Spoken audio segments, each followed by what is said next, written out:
आज बात करते हैं रुचिका राठौर को मिल रहे बैकलैश के बारे में। और इंटरेस्टिंग बात यह है कि बैकलैश सिर्फ एक इंस्टाग्राम स्टोरी की वजह से नहीं, इसके पीछे उस स्टोरी की टाइमिंग्स, लोगों की एक्सपेक्टेशंस और इन्फ्लुएंसर होने के साथ आने वाली रिस्पॉन्सिबिलिटी भी एक बड़ा रीज़न है। जब से NEET paper leak controversy national level पर एक बड़ा इश्यू बनी है, तब से लाखों स्टूडेंट्स अपने फ्यूचर को लेकर टेंशन में हैं। हजारों स्टूडेंट्स, पेरेंट्स, टीचर्स और क्रिएटर्स इस इशू पर ओपनली बात कर रहे हैं और एक ट्रांसपेरेंट और फेयर एग्जामिनेशन सिस्टम की डिमांड कर रहे हैं। लेकिन इसी बीच रुचिका की तरफ से इस इशू पर कोई सिग्निफिकेंट स्टेटमेंट देखने को नहीं मिला। ये बात लोगों को इसीलिए भी ज़्यादा डिसअपॉइंट कर रही है क्योंकि रुचिका खुद एक फॉर्मर नीट एस्पिरेंट रह चुकी है। इतना ही नहीं, उनके पास जर्नलिज्म की डिग्री भी है। इसी वजह से ऑडियंस को लगा कि अगर कोई क्रिएटर स्टूडेंट्स की स्ट्रगल को समझ सकता है तो शायद रुचिका उनमें से एक होंगी। लोगों को ये एक्सपेक्टेशन नहीं थी कि वो किसी पॉलिटिकल साइड को सपोर्ट करे। बस इतना था कि वो स्टूडेंट्स की मेहनत और उनकी प्रॉब्लम्स को एक्नॉलेज करते हुए एक सिंपल स्टेटमेंट दे देती। लेकिन जब बाद में रुचिका ने अपनी इंस्टाग्राम स्टोरी पर कुछ रीपोस्ट शेयर किया, तब कंट्रोवर्सी और बढ़ गई। उन पोस्ट में लिखा था कि इंडियन यूथ बहुत इजीली मैनिपुलेट हो जाता है। लोग खुद रिसर्च नहीं करते और सिर्फ ट्रेंड्स या वायरल रील्स देखकर अपनी ओपिनियंस बना लेते हैं। अब अगर सिर्फ इन लाइंस को अलग से देखा जाए तो इनमें से कुछ बात गलत भी नहीं है। आज के टाइम में सोशल मीडिया पर मिस इन्फॉर्मेशन बहुत फास्ट स्प्रेड होती है। कई लोग बिना फैक्ट्स चेक किए किसी भी इन्फ्लुएंसर, पॉलिटिशियन या एक्टिविस्ट की बात मान लेते हैं। हर मूवमेंट में कुछ लोग अपना पर्सनल या पॉलिटिकल एजेंडा भी करने की कोशिश करते हैं। लेकिन प्रॉब्लम तब शुरू हुई जब लोगों ने रीपोस्ट का ऑनगोइंग नीट प्रोटेस्ट से कनेक्ट कर दिए।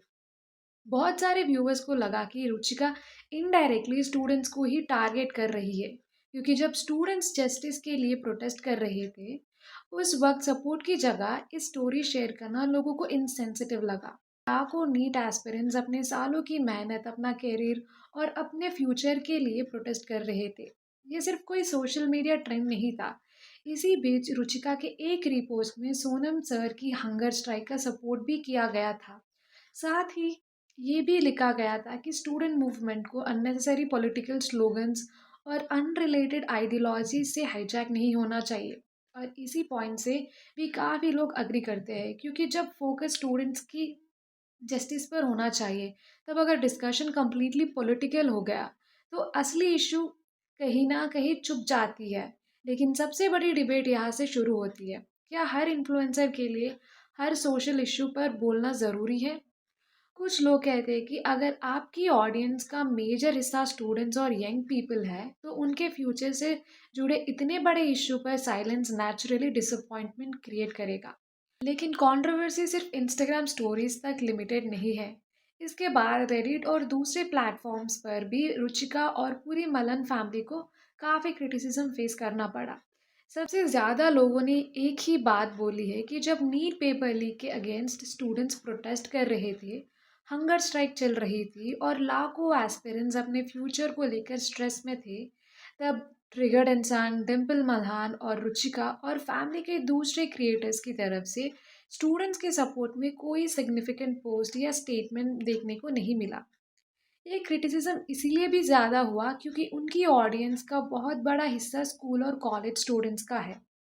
फिर जब उन्होंने इंडियन यूथ को इजीली मैनिपुलेटेड बताने वाली रीपोस्ट शेयर की, तब लोगों को लगा कि वो इनडायरेक्टली स्टूडेंट्स के प्रोटेस्ट को ही क्वेश्चन कर रही है। और इसी पॉइंट ने ऑनलाइन बैकलैश को और भी ज़्यादा फ्यूल कर दिया। एक वायरल रेडिट पोस्ट में यूजर ने लिखा कि मलान फैमिली के फॉलोअर्स का ऑलमोस्ट 95% हिस्सा स्टूडेंट्स और यंग ऑडियंस का है।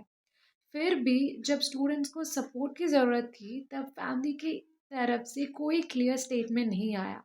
और अगर आपकी ऑडियंस का मेजर हिस्सा स्टूडेंट का है और उनके फ्यूचर से जुड़ा इतना बड़ा इशू चल रही है, तो नेचुरली लोग एक्सपेक्ट करेंगे कि आप कम से कम उनकी स्ट्रगल को एक्नॉलेज करें, चाहे आप किसी का साइड क्यों ना लें।